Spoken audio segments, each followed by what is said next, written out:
Sabi ko, ako may costume naman ako. Kaya lang, gaganyan ka na lang. Patay. I'm just kidding. Pero mga kapatid, ang mundo ay busy ngayon kahit sa ating bansa. Lalo na pag, sa Tagalog, Barimarlo, paggunita, pag-alaala sa mga yumao, mga mahal natin sa buhay. Kahit yung iba dito ay, kahit malayo sa Pilipinas, ay nagsisindi ng ng andila. At yung iba nagsasabi naman, may naamoy akong kandila. Andito yata si nanay. Wala. Kung meron man yung mga sinasabing mga ganyan, that's an evil spirit.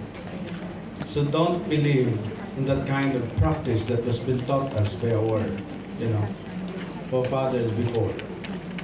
We believe what the Bible says. Amen? Amen. And then tapos, alam nyo yung mga piyesta pinatay, mga kapatid? Ang sabi ng nanay ko noong buhay pa siya, Ate Bebot, ang paborito ni lolo mo, Balenciaga. Ang paborito ni lola mo ay suman. And then pagkatapos nilagay doon sa altar. Kaming magkapatid gutom na. Tinitingnan lang namin yan doon sa altar, huwag daw kami kumain no? Nung natulog na sila, mga kapatid, ayun na, nanguha na kami. Ang bakit kami ba? Grade 6 ako nun, nalala ko. Kinuha ko, kinamay pa. Tapos yung kapatid ko, kinamay din yung suman, hati kami. Ang sabi ng nanay ko sa tatay ko, Elson, andito si Papang at si Mamang kagabi. Bakit? Kasi ang suman, tingnan mo, di totoo yan. Wala yan. Kami po yung kumain noon. Huwag na tayong mag-offer sa mga ganyan, lalo na pag ikaw ay isang mananampalataya. Amen? Because we believe what the Bible says. I would like to ask everyone to please stand. We call to remember. Remember now your Creator. To this point, the preacher worked hard to ignore the eternal God. One must stand before in the future. The problem in the world today, that even in the some of believers, many people in the world today that ignore God. Kahit ikaw, kahit mananampalataya, listen, kahit mananampalataya ka, sometimes you ignore God. Tama ba, kapatid? Lalo na pag nag-problema ka, sometimes you ignore God. Lalo na pag pinagpala ka, you ignore God. A lot of people in the world today that ignore the Lord. Yet he also refused. The preacher is trying to convey in our hearts, King Solomon is trying to convey in our hearts that even also he refused to think about the Creator who existed before he did. This self-imposed ignorance relieved the sense of accountability before the Creator, which still must be accounted for in the life to come. Whether it be you like it or not, the time will come you will stand before God. The man that ignores God, soon you are going to stand before the presence of God. Remember this, mga kapatid, you are not your own. Look at number 1, the value of remembering God. But I would like you to understand what Ecclesiastes is all about. Let's go first to our introduction. Okay. If you're going to study Ecclesiastes chapter 12, it is rich in metaphorical and figurative language. not much in literal interpretation, and it's hermeneutics. Hermeneutics means interpretation of the text. This is very important for us to understand the consonants of the Bible. What is that, Pastor? The exegesis of the Bible. Studying the word of the Lord, word for word, sentence to sentence, text to text. It's very important. It is not jump to a certain conclusion of your Bible.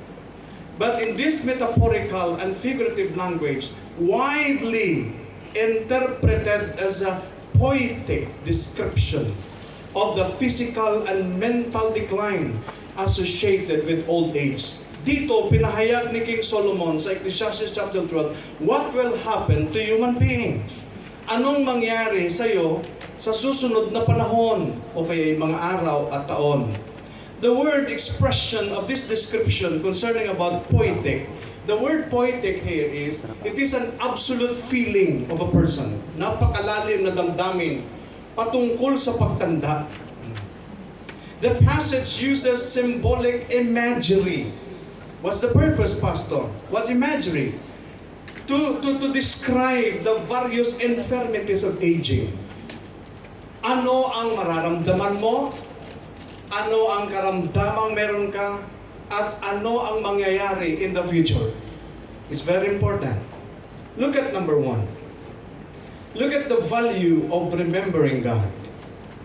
Remember that you are not your own.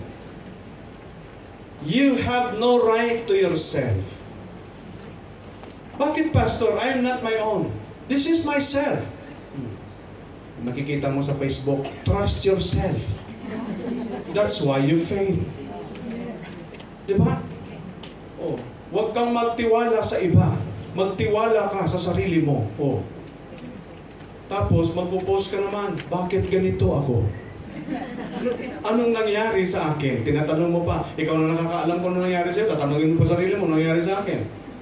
Remember this, that you are not your own. You have no right to yourself. God made you and He is your creator. God is your creator. Therefore, remember Him. Be mindful of Him. That's why even King David, he says, what is man? And why you are so mindful of him? Ano yung tao? And why you are so mindful of him? Even the Lord is so mindful to us, so let us remember Him. Consider Him that He is your creator. Siya ang tagapaglikha. Remember Him. Do not fail to give God the first and the best. Kasi minsan sa buhay natin, ang Panginoon nasa huli. Kahit yung pagsisisi, sabi na nga ng iba, Brother Marlo, nasa huli. Ang pagsisisi. Kaya kahit sa buhay natin, marami sa atin, ang Panginoon ay laging nasa huli. Kung tayo ay prosperous, sometimes hindi tayo makaalala sa Panginoon na nag-prosper sa buhay natin, na nagbigay ng buhay sa atin, na nagdagdag ng mga araw sa atin, na nagbigay ng lakas sa atin, na nagbigay ng ability sa atin, na nagbigay ng knowledge sa atin, na nagbigay ng wisdom sa atin, na nagbigay ng strength sa atin. Minsan, di tayo nakakaalala. We are called to remember. Do not fail to give God the first. Una sa lahat, sa buhay natin ay ang Panginoon. Amen? Sapagkat tayo'y inuna ng Panginoon. And what is the best? Ibigay sa Panginoon kung ano ang the best.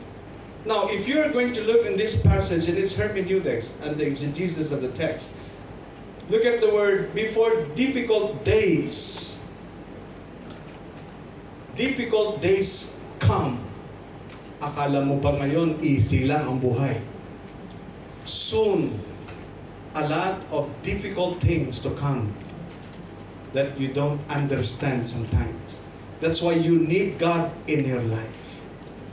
And the years draw near when you say, I have no pleasure in them. The preacher to remember God. the preacher is trying to convey in our hearts today, to remember God and eternity. Bakit, Pastor? Because all the things today in this life, all are temporal. Even your beauty is temporal. Ayan ka na naman, Pastor. Ang beauty mo naman pinapakialaman mo. Even your strength is temporal. Your wisdom is temporal. Your ability is temporal. Your strength is temporal. Your job is temporal. There is no such thing as permanent or permanency in this world. That's why the preacher tried to remind us, King Solomon reminding us to remember God and eternity before they suffered greatly. By what, Pastor? By subjecting themselves, you and me. Ano yon, Pastor? To an under the sun premise. What's that, Pastor? And all the meaningless associated with it. Life is meaningless without God. Life is meaningless without God. We must always put God first and God number one in our lives. We must always remember the value of God in our lives. Wherever we are, whatever you do, be mindful of Him. Number 2, ito yung mahaba sa hermeneutics ngayon, yung number 2. Look at the description of advancing age. Look at number 2. Okay, number 2 na tayo. Okay, number 2 tayo. The description of advancing age. Ano ang description of advancing age? Ilang taon ka na ngayon? Mayroon lang taon ka na? Secret. Yung edad mo ngayon, halimbawa, 55 ka. Papunta ka na sa 60.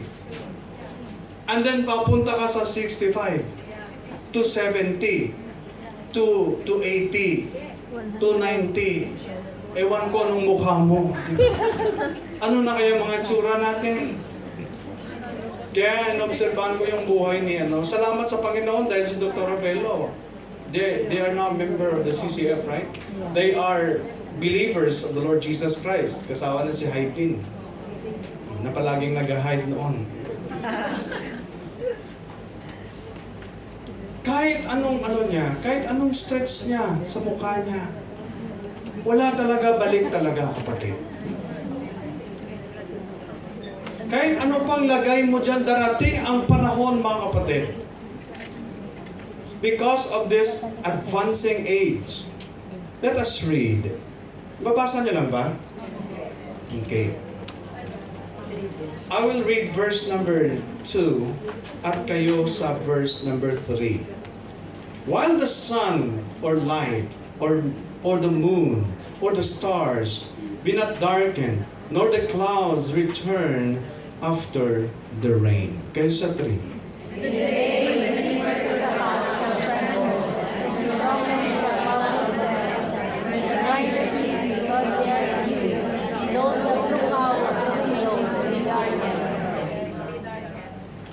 And the doors shall be shut in the streets when the sound of the grinding is low.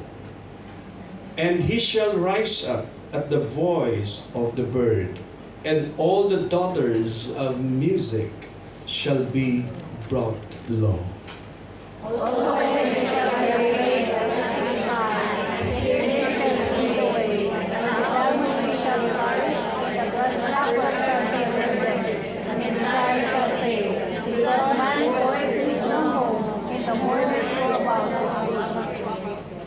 Mga kapatid, pagmasdan nyo mabuti para maintindihan nyo ito, ha? Very important ito sa hermeneutics that you might understand very clearly the meaning ng mga nakasulat dito. Alright? Ano yung pastor? The sun and the light. Ano yung pastor? May mga kahulugan po yan. Alright? I just already posted it in our presentation. In King James Version, I did not use other Bible version. I just use King James Version kasi ito ang pinakamalapit lalo na sa interpretation during canonization time. So let us look number 1. Ecclesiastes chapter 12 verse 2. Tingnan mo ha. There is a word there, the sun or light. Nakita nyo ba in King James Version? The sun and the light and the moon and the stars be not darkened, nor the clouds return after the rain. Ano ang kahulugan nito? Ito ang kanyang kahulugan. The fading of life's vitality. That even your joy on the onset of gloomy days, perhaps referring to the failing eyesight or a perpetual succession of troubles in old age. Lalo na pag matanda ka na, remember, full of troubles pag matanda ka. You don't believe that? Kahit pa problemahin ka ng mga anak mo, bakit ka naglalaro? Parang uli bata ka. That even your joy,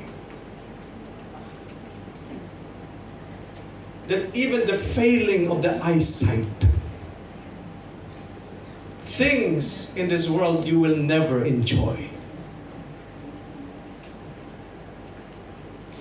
The keepers of the house shall tremble. Look at the word there. Look at the second part. Ate, ilagay mo yung second part. Okay.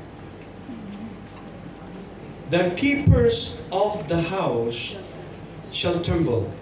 Nasa verse ba yan? Nandyan sa talata. Ano ang interpretation nito sa metaphorical meaning? The keepers of the house shall tremble. It means the weakening and shaking of the arms and hands. Pag tumanda ka na, huwag mong sabihin sa akin na hindi ka nanginginig. Do you understand what I'm saying? Pagmasdan nyo yung mga lolo nyo. Pagmasdan nyo yung mga lola nyo. Tama ba? Okay pa ngayon kasi bata ka pa. Pag dumating ka sa edad na ganyan, kahit na maghahawak-hawak ka na, napakahirap mo nang gumalaw. And another thing here. Next is, and the strong men. Tingnan nyo ha. And the strong men shall bow themselves. May kahulugan din yan. Anong kahulugan? The stooping or bending of the legs, knees and back due to loss of strength. Wala ka ng lakas. Papunta ka na doon. Do you understand what I'm saying? Papunta ka na doon. Malaw, yung mga line of 2 ngayon, okay pa. Yung mga line of 3, okay pa. Yung mga line of 4, okay lang. Kasi ang hawak nila ngayon, meron pa kayong efficacy, di ba? Efficacy, Podi Arco, di ba? Kung ano pa yung mga Little B, ano pa yung mga Tutok B, ano pa yung mga ginagawa nyo. Ito pang isa. And the grinders cease because they are few. That's why I use King James Version. Ano ang kahulugan nito, mga kapatid? The loss of molar teeth making chewing difficult. Kasi pag sinabi mong grinders dito, ito yung sinasabi niya, pag kumain ka, di ba? Ganyan. This is a metaphorical expression. Pag kumain ka, di ba, siyempre? Ngayon, pag wala ka ng ngipin, at kunti na lang, kahit karne, di mo na makain. Di ba? Gaganon-ganon ka na lang. Parang goma na lang yan sa'yo. Hindi mo na makain. Kaya yung iba, nagpapalagay ng postiso. Kapag meron ka nito, palapit ka na ng palapit sa sinasabi ni Solomon. O parang hindi kayo mapaniwala. Tingnan. And those that look out of the windows be darkened. Anong ibig sabihin ito? The dimming or failing of what? Of eyesight. Pag inalis ko to, di na ako makabasa. Wala na.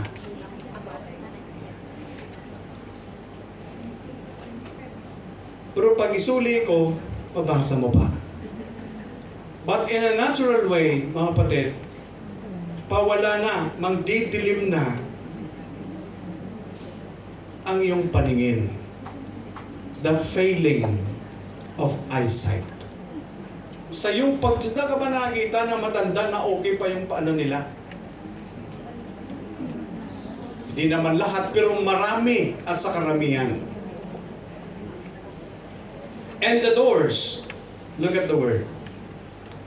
And the doors shall be shut in the streets when the sound of the grinding is low. Anong ibig sabihin yan? Loss of hearing, or the lips, mouth being shut due to the absence of teeth, indicating a withdrawal from active public life. Bingi-bingihan ka na. Bingi ka na. Sino na ano dito na yung matanda ay bingi? Ponso, ay ato to si nanay mo. Wala piyak palo. Kahit anong tawag mo, hindi ka maririnig. Maraming matatanda, kapag sila'y may edad na, parang di na makarinig. Nagkakaproblema sa hearing. The loss of hearing. And all the daughters of music shall be brought low. Ang music dito may letter K. Bakit, Pastor? Because this is an old, language of English. 16th century na English. Ang music ngayon ay C na lang. But during the translation time in 1600s, ang music ay may letter K. Kaya dito sa King James Version, and all the daughters of music shall be brought low. Ano ang kahulugan nito? It is a loss of hearing, or a general decrease in the appreciation of enjoyment of music and pleasant sound. O kayo may mga edad na, gusto niyo ba mga music na mga gansal? Pero yung mga bata pa, grabe yung hugyaw nila, no? Grabe yung mga bata. Pero tingnan niyo may mga edad na. Ma-amaze ka. They're trying to compare even the music today. Kahit yung mga music ngayon, kung compare mo sa music ng way back year 60s, di ba? Lalo na pag yung may mga edad na, alas 2 ng hapon.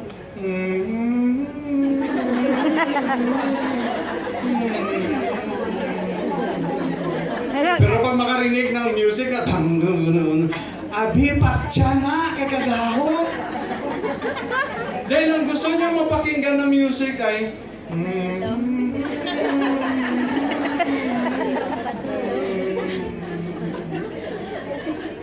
yan ang gusto naman matatanda eh. May mga edad eh. Pero yung mga bata pa, matindi talaga yung mga bata pa. Hindi mo na ma-appreciate kahit yung mga music ngayon. Hindi lang na-appreciate. Gusto mo bang pakinggan yan lahat? Yung gusto niyo pakinggan yung 1920s. Yung gusto niyo pakinggan. Pero ngayon, wala. Also when they shall be afraid of which is high, and fears shall be in the way. Ito yon. Ano yan, Pastor? This is the explanation of some doctors. That they caution physical instability. Halimbawa, vertigo. Bigla ka na lang matumba. Na hindi, wala ka naman, di ka naman, ano tawag ba rin, Marlo?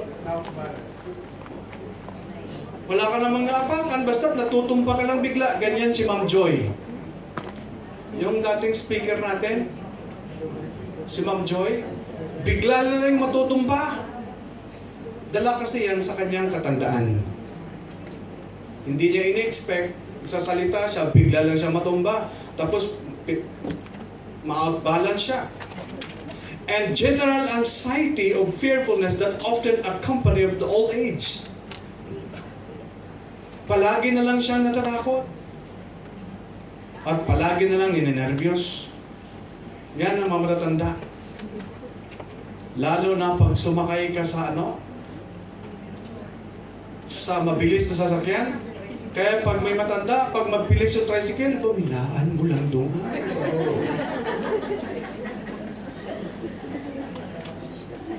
One time, I was invited by one of our visitors doon sa Disneyland.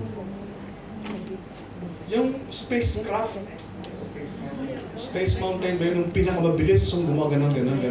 Nakasakay na kayo doon? Yes. Sabi niya, Pastor, punta tayo sa library. The science library. Ito talaga itong bata ni Alex, matindi talaga to. Ako ang bahala, Pastor. Kami magbabayad sa iyo pagpasok doon sa Disneyland. Sabi ko, gandang sumakay doon sa kabayo, no? Ganun, mga bago. Gusto ko sana sumakay doon eh. Tapos yung ikot-ikot doon sa sabi niya, Pastor, isa na lang sakyan mo. Ano yan?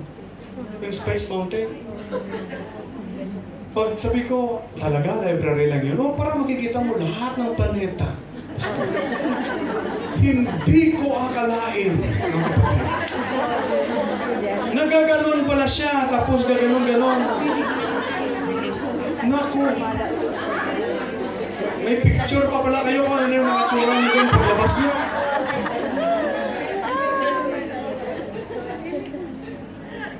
Naku, kung ang sakit ko noon katulad ngayon, patay talaga ako. Marlon, ma-high blood ka talaga. Grabe yung pressure eh. Pagbaba ko na dun sa sinakyan namin, parang crab ako. Sabi ko, Alex, hawakan mo. Bakit? Hindi ko maano yung ulo ko, Alex. Siguro, tumaas na alta pressure din ako noon. Sabi ko, kailanman, hindi na ako uulit. Kung mga bata, okay lang sila, bata pa eh. Sumisigaw pa eh. Woo! Ako yan. Tingnan niyo yung mga lolo't lola nyo. Di ba? Be please. Hina lang, mahina lang.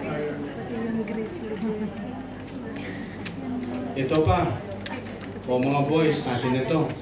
Kahit mga girls included dito. The almond tree shall flourish. Anong ibig sabihin nito? When I was in Israel, ito yon. Sa Israel, mga kapatid, meron doon plantation, Brother Marlon, ng almond tree.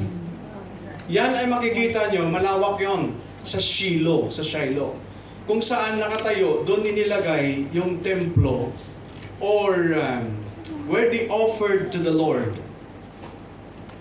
And then where Hannah also offered her prayer to the Lord. The tabernacle of Eli. Doon nandun ako sa Shiloh, panahon din yon na kung saan nagpo-flourish, namumulaklak yung almond tree. Makikita mo pag mag-gap ka, makikita mo, puti yung lahat. Wow!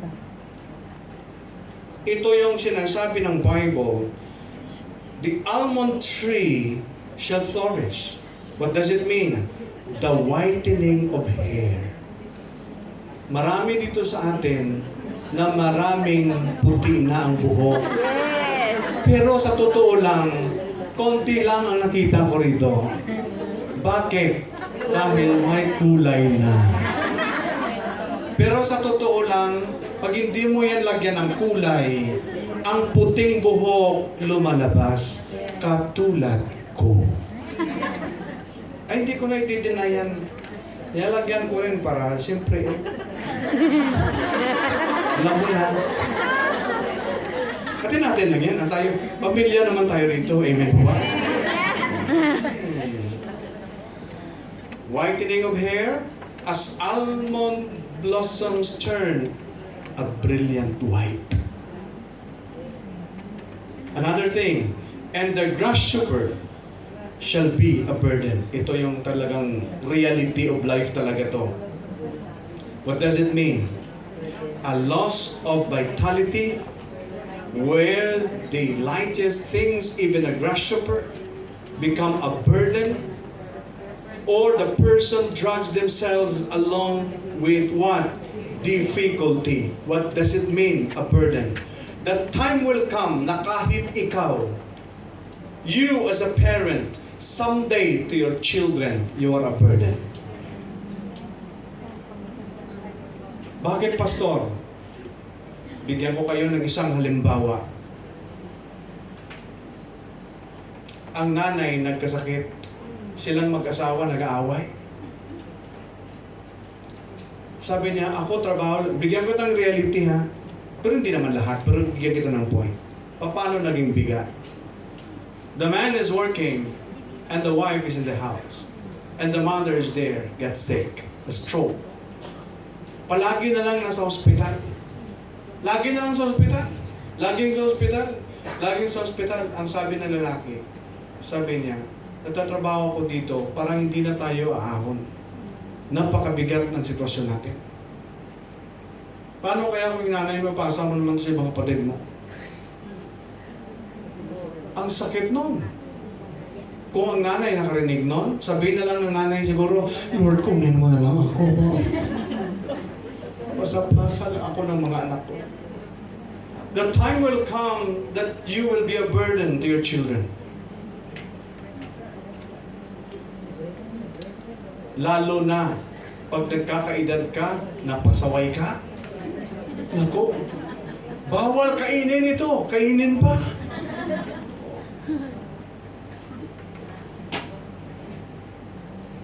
A lot of difficulties or burden someday. Ang sinasabi rito na magiging mabigat ka, that even to your family. That's reality. Marami akong nakikita sa reality ng buhay. Kaya sinasabi, kaya mag-ipon ka para hindi ka maging pabigat sa mga anak mo, sa mga pamilya mo, balang araw. Meron daw isa nag-iiyak-iyak sa Facebook. Ikaw, Pastor, chismoso talaga sa Facebook. Iyak-iyak doon. Katulad ko ngayon, di man lang nila ako maalala. Time comes that there is a burden, difficulties. A lot of golden nuggets from the word of the Lord. A lot of presentations, but this is a very simple presentation. And the last here is, and desire shall fail. The waning of appetites and passions, including the loss that of self-desire or a sexual desire. Sense one. But that's reality. Some interpretations link to this, what we call during the ancient time, a caperberry, known as a stimulant in the ancient world. Kahit meron pa niyan, wala nang desire pa sa puso ng tao. Even in yourself, you don't have any desire anymore. Bakit, Pastor? Balikan natin ang ating verse para maintindihan natin maigi ang kahulugan niyan. And when they shall afraid which is high, and fear shall be in the way, and the almond tree shall flourish, and the grasshopper shall be a burden, and the desire shall fail. Ano na to? This is now the point of death. The last phrase here is, tingnan nyo ha, balikan natin to, balik to din. Okay. Because, look at the last phrase. Ready? Basahin natin, the last phrase. Sa fail. Ready, start. Because men goeth to his long home, and the mourners go about the streets. Sumasakay ka na, listen, sa Rolls Royce.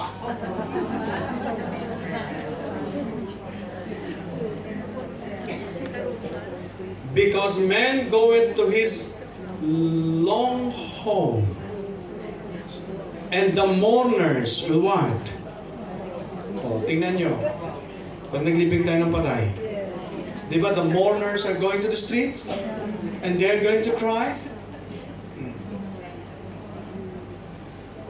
Because thou art taken from the dust, the Bible said, and in the dust you shall return. For man goes to his eternal home. Go home what? The eternal home. You see, the preacher, King Solomon, is trying to impart to every one of us the importance of eternity. Ang kahalagahan ng eternity, not in the temporal things. Because all those presentations, listen, from verse number 2 up to verse number 5, then up to 12, then you're going to say, mga kapatid, na ang lahat ng yan, all things there are temporal. He's trying to convey in our hearts the importance of eternity, that every one of us might be mindful of eternal things. Our eternal home. At the end of a man's advancing age is his eternal home. Not the unknown grave and darkness. Now, King Solomon has now set man's advancing age in connection with eternity, not vanity. Why eternal home? Because soon we're going to leave this world. Because this world is not our home. We have our eternal home. Amen? Amen. Pinapaalala sa atin muli ng Panginoon sa araw na ito that we must do more for Him, to invest for our eternity. Because we know that life in earth, all are temporal. Lahat ng mga bagay na makikita mo, na minsan nalulula ka, lahat ng yan ay temporaryo lamang. Kaya alisin mo rin kahit yung mga inggit sa puso mo. Bakit sila ganyan? Bakit ang ngupo niya? Bakit ang niya? Bakit ang yaman nila? Bakit ganito? Mga kapatid, listen, all those things are just temporal. Iiwanan mo ang lahat ng yan at wala tayong dadalhin. Sapagkat dumating tayo sa lupang ito na wala tayong dala at lahat ng yan ay ating iiwanan. Now, Solomon is trying to set on our minds about the advancing age in connection with eternity. Things will turn to vanity if you don't have God. Magiging useless ang lahat, mga kapatid, kung ang isang tao ay wala siyang Panginoon. That's why the last portion here is, remember God before you go to life beyond the sun. Merong kanta no? Ano yung kanta na yan? Beyond the sunset, oh blissful morning, where with my Savior heaven is begun. Diba? Remember God before you go to life beyond. And the last interpretation we have today is verse number 6. Let us read. I will read to you verse number 6 at kayo sa verse number 7. Or ever the silver cord be loose. Another new text ulit.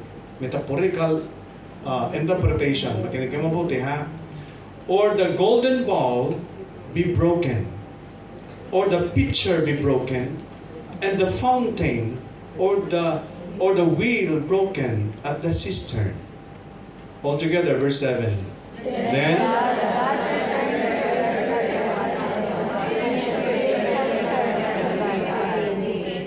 that's the reason why they mourn in the streets. A long way home. Then shall the dust return to the earth as it was. Why, Pastor? Sinabi ito ni Solomon, sapagkat ang tao ay galing sa alabok ng lupa. At babalik ka, the Bible said, thou art taken from the dust, and in the dust you shall return. Whether it be you like it or not, if you go to chapter 9, makikita mo sapagkat alam ng mga buhay na sila'y mamamatay. Soon we are going to die. Because you have your appointed time. If you're going to go to Ecclesiastes chapter 3, the Bible tells us a time to be born and a time to die. Nung ipinanganak ka, may appointed time na kung kailan. Because even in Hebrews 9:27, the Bible said, and as it is appointed unto men once to die, but after this, the judgment. Pastor, bakit patay ang tema mo ngayon? Bakit? Ano ba ngayon? I'm just kidding. We always remember those people who are dead. At karamihan, pag nandun ka sa loob ng sementeryo, meron doon mga RIP, all the rest in peace. But listen, palagi kong sinasabi that the person that only has a rest in peace, that only have peace, those who have Jesus in their lives. Amen? Yung may mga Kristo lang. Because the Bible tells us, therefore being justified by faith in Romans chapter 5, therefore being justified by faith, we have peace with God through our Lord Jesus Christ. And that peace only found in the person of Christ. Amen? Amen. We have peace with God. That's why ang totoong may peace, ang may Kristo lang. Now, Ecclesiastes chapter 12. This is also, verse number 6 and 7, is a metaphor using imagery of a snapped silver cord, a broken golden ball, a shattered pitcher, and a broken wheel, to be able to describe the frailty and inevitable end of what, Pastor? Physical life. Yung lahat na nakirinig mo ngayon, yan ang mangyayari sa atin sa future. Aside, maabutan ka ng rapture. Pag na-rapture, praise the Lord, because your body changed into incorruptible body. Pero pag abutan ka hanggang edad mo ngayon ay 50, magsi-60 ka, mag-70 ka, mag-80 ka, mag-90 ka. Alam mo, pag 80 years old ka na, ang palagi mong sinasabi, Diyos ko. Totoo yan. Ikaw, pag edad mo, sinta, lahat ng Diyos ko. Oh, Diyos. Diba? Maraming yung sinasabi, oh, Ginoo ko. Diba? May left and right pa, may ganito. Halos na lang, bawat galaw mo, kilos mo, Panginoon, tinatawag mo. Sakit. Balakang.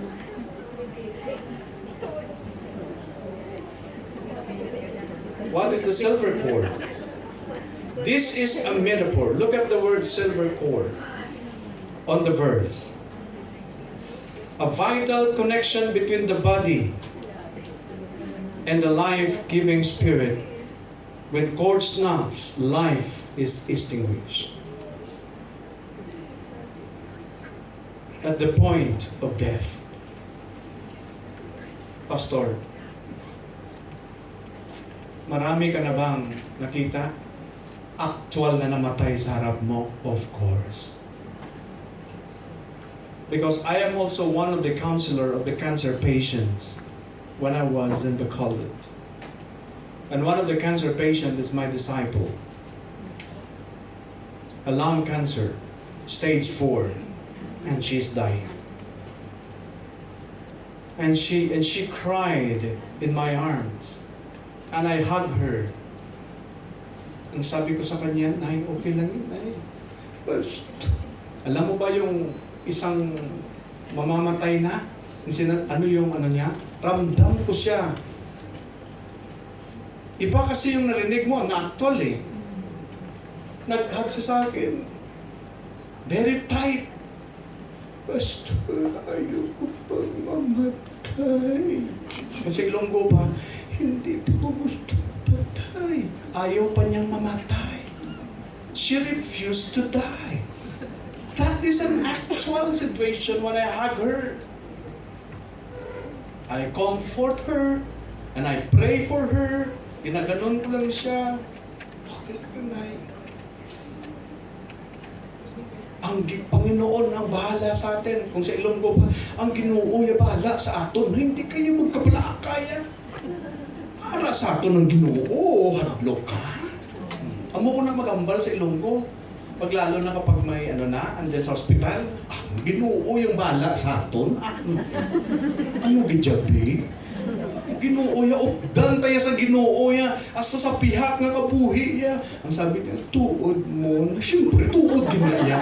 Kaya mo na yung hambal sa Ginoo. Alang-alang nag-i-encourage ka, nag-i-exhort ka, tapos sabihin mo, ala, mamatay ko.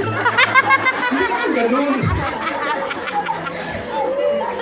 Sige lang, Nay. Mutulo yung sipon niya, yung laway na dito. Okay lang. Umiiyak din ako eh. Kaya lang, na-amaze ako nung tinanong niya ako, Mom, ano mabatsagan ko kung napatay ko?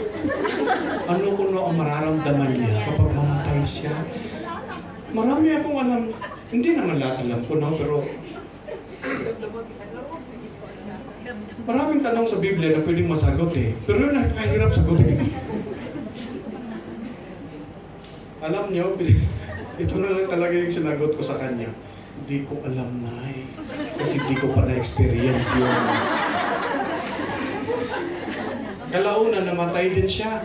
Ang sabi ng kanyang anak sa akin, Pastor, hindi man siya na ganun-ganun. Wala man, Pastor. Natulog lang talaga siya. Sabi ko sa kanya, alam mo ba, Lisel, kung bakit? Dahil yan ang hiningi niya nung nag-pray kami. Sana kung matay ako, Pastor, patulogin na ako ng Panginoon. Your prayer is granted. Then I prayed with her, then she died. Nung namatay siya, kapatid, natulog lang siya.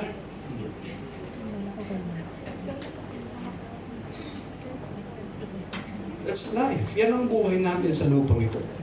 What about the golden ball? It is interpreted as the brain or the vessel of life itself, which crushed or broken at death and functioned. Saan ka ba kita nga pag namatay ka, nag-iisip ka pa? Wala na yun. Mag-break. Hindi doon siya katulad ng binababulstadihan ko. Ang anak niya, member namin sa church. Tapos siya, binababulstadihan ko. Sabi ko, kailangan mong sumampalataya sa Panginoong Kristo na yung Panginoon na tagapagligtas. Sa Bible study ko, sinabi, wala, pabungo lang, pabingi-bingihan lang. It doesn't matter. But I do my part to proclaim the gospel to the family. And one time, tumawag sa akin si Evelyn Morales. Si Evelyn, tumawag siya sa akin. Sabi niya, Pastor, yung friend ko na binabible studyhan mo sa bahay nila, yung tatay niya nag-attend sa Bible study mo na nangantaw sa'yo. Na-disgrasya sa motor. Sa El Camino. Straight ng Burgos. Mga taga-Bacolod, alam niya yan. Biyak tong ulo niya. And when I was in the hospital, sabi ko sa doktor, Doc, makausap ko pa ba siya? Eh, ang doktor, member din ng West Baptist. Hindi ko alam, Pastor. Pero sige lang, try mo lang. Sige. Pumasok ako doon sa emergency room. Pinapasok ako doon. Naghihingalo, agaw buhay siya. Wala na. Oxygen na lang dumadala sa kanya, pero biyak na yung ulo niya, may plastic. Sabi ng anak niya, Pastor, hingagawa si Papa, di. Paano ko na hingagawa? Ano sa hingagawon sa Tagalog? Loading. Loading kayo? Pastor, pakitulong naman kay Papa, please. na matulungan si Papa niya ba, na makatanggap kay Lord. Sabi ko, nang buhay pa, ilang beses tayo nag-Bible study sa bahay niyo, puro si Jesus ang proclaim ko sa iyo.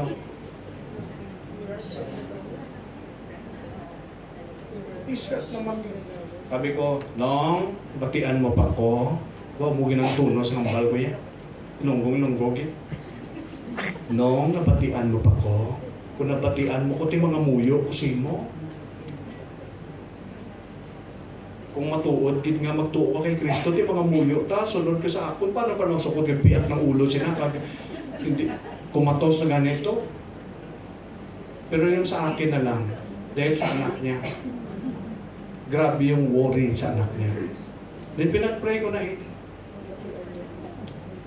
Sabi ko, Lord, hindi na ni pagpaanto sa waan na ni kay. Honestly speaking, kasi pag magstay pa yun sa ICU, naku yung anak niya, ano lang naman trabaho sa call center? Mahirapan pa yung member namin doon. Ikaw talaga, pastor. Oo, kaya wag mo talaga akong pag-pray kasi pag ako nag-pray, sabi ko, Lord, tunin mo na siya. After 2 hours lang din, pass away. Tapos yung anak niya, Pastor, tumanggap siya kay Lord. Para naman di ma-offend yung anak, isa lang sabihin ko, I pray for him to the Lord. I give him to the Lord. Honestly speaking, he did not answer me anymore. But I give him to the Lord. Then he died.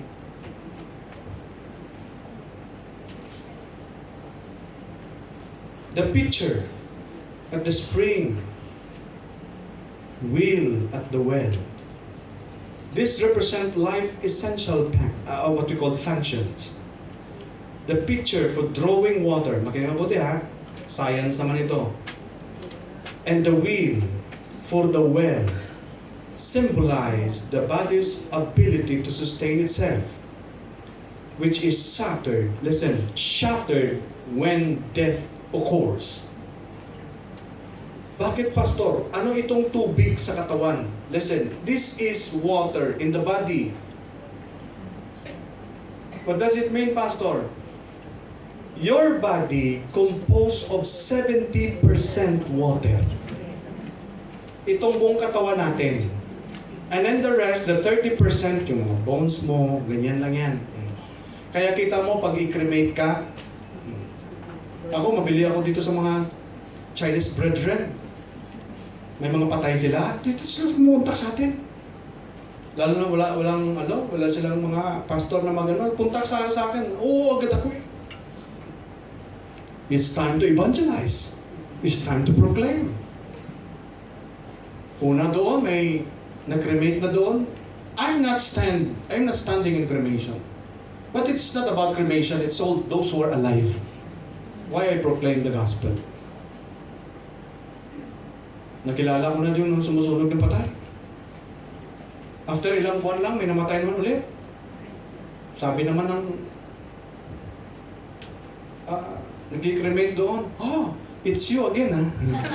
Yeah, I'm again. Kilala na ako doon, 3 beses na ako pabalik-balik. You again. You again. Yes, I will come again. Kaya pagkatapos nun, kinuha na yung abo. Sabi niya, ano yung ate? Pastor, ito yung abo ng nanay namin. Konti lang. Brother Marlo, konti lang. Kahit ganyan kakalaki.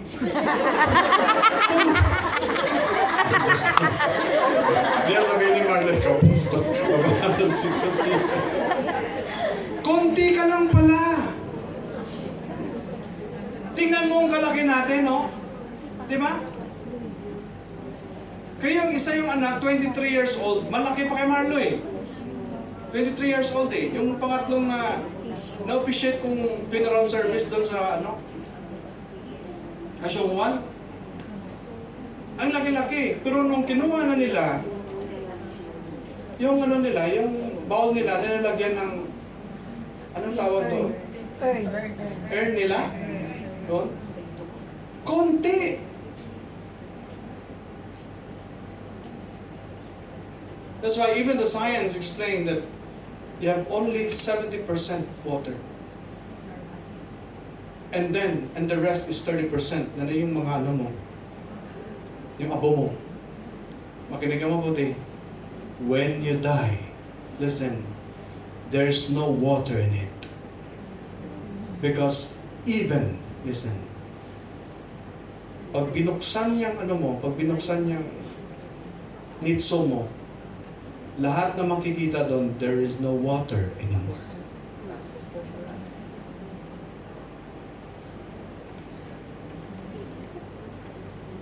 Look at the reality of life. Very simple explanation to understand all these things. That whether it be like it or not, soon darating ito sa ating lahat. Because this is the reality of life.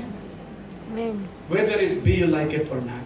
Ngayon, pinapahayag ng Panginoon sa atin kung ano tayo at ano ang lahat sa buhay natin. Everything, mga kapatid, soon will pass. But what you have done for Christ will last. That's why sa maikling panahon na mayroon tayo sa lupang ito, huwag nating sayangin ang lahat ng ito. Kung di tayo ay maglingkod sa ating Panginoon at lalo na maging tapat sa Kanya sa paglilingkod. Because the time will come, whether it be like it or not, tatayo tayo sa ating Panginoon. All of us are going to die. But one thing, pag naabutan ka ng rapture, praise the Lord. Whether it be we live or die, we are the Lord's. Don't waste your life. Don't waste your time. Keep serving God. Keep trusting God. And keep, listen, investing for eternity. Because soon, in the long way home, the mourners in the streets, and your long way home, it means to your eternal home. To be absent from the body and to be present with the Lord. To be with Christ is far better. Amen. Amen. Hayaan mo na yung mga namatay na. Their time already gone. Kapag ang tao namatay na, wala na. That's why Solomon says, there is no beauty or any device or wisdom or anything in the grave. But thanks be to God, because we are redeemed with the precious blood of Christ. Heavenly Father, we thank you for the message today that conveys in our hearts, reminding us of our life. Oh Lord, life is so short. And to those who are not saved yet, life is uncertain. But to those who believe, life is certain. Thank you for giving us a privilege to understand about our life in earth. The status of this life. The life that we're going to experience soon. Are we going to worry about these things, oh Lord? No. No, we will not. Because you are there. You promise us that you will never leave us. You will never forsake us until the day na kami ay uuwi, Panginoon, in our eternal home. Salamat sa mga mahal namin sa buhay na nauna na sa amin. They are now in your presence. At soon, kami rin. But as long that, Lord, nandito kami sa lupang ito, gamitin mo ang aming buhay, Panginoon, na maging pagpapala sa mga wala pa sa kaligtasan. Sa mga hindi pa nakatanggap ng kaligtasan, gamitin mo ang aming buhay na may katapatan, patuloy na maglingkod habang kami naghihintay sa araw na yon. O kaya'y sa muli mong pagbabalik. Salamat, Panginoon, sa iyong biyaya sa aming lahat. Kahit sa aming mga bisita sa oras na ito. This is my prayer, that you're going to give them the promise of eternal life. Well, bows head and eyes closed. Kung ikaw ay isang bisita namin sa umagang ito, salamat na nandito ka. The only chance for you to be saved as long that you are alive. Kaya hindi aksidente na nandito ka. God has a purpose why you are here. For you that you might receive Christ as your Lord and Savior. Kung ikaw ay aming bisita. Darating ang panahon, darating ka sa punto na yan, sa series na diniscuss natin sa umagang ito. Paghandaan mo. Pero ang Panginoon lang ang mag-enable sa iyo. You must have that Jesus in your life. Your eternal life. That you might come to that eternal home. Only the Lord Jesus Christ is the way to that eternal home. If that's the desire of your heart to receive the Lord Jesus today, can you give your right hand to God? I will pray for you. Pag-pray kita. Kung ikaw ay aming bisita. Can you raise your right hand? I will pray for you. At tanggapin mo ang Panginoon sa Kristo na yung Panginoon tagapagligtas. Praise the Lord. Thank you, Ate, for an honest heart na hindi mo kinahiya ang Panginoon. Salamat. We have one. God bless you, Ate. Meron pa po ba before we go on our closing prayer? Oh, amen. God bless you, Ate. We have two. God bless you. Mamaya po, bahagayin kayo ng salita ng ating Panginoon.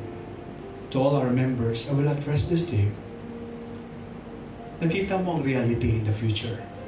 Pinapakita ng Panginoon sa iyo in a very simple thing. Kahit malalim ang mga bagay na ito, but it explained to you, not in a deep thing, but an easy thing for you to understand. Can you say to the Lord, Lord, thank you that you remind me again. I am praying, Lord, I commit my life to be more faithful to you, to invest for the eternity that thou hast prepared for me. A place, Lord God. But right now, I'm going to invest my life for you, Lord God. To be more faithful to you in everything. Is that the desire of your heart? So, when you give your right hand together, we'll pray for you. God bless you, God bless you, God bless you, God bless you. God bless you, God bless you, God bless you, God bless you, God bless you. God bless you, God bless you, God bless you. Heavenly Father, we thank you for the commitment of your people right now. And I'm praying, Lord God, may your blessings be upon them. Thank you, Lord God, for the message today. Honor and glory belongs to you. In Jesus' name I pray. Amen and amen. A big hand to the Lord. God bless you.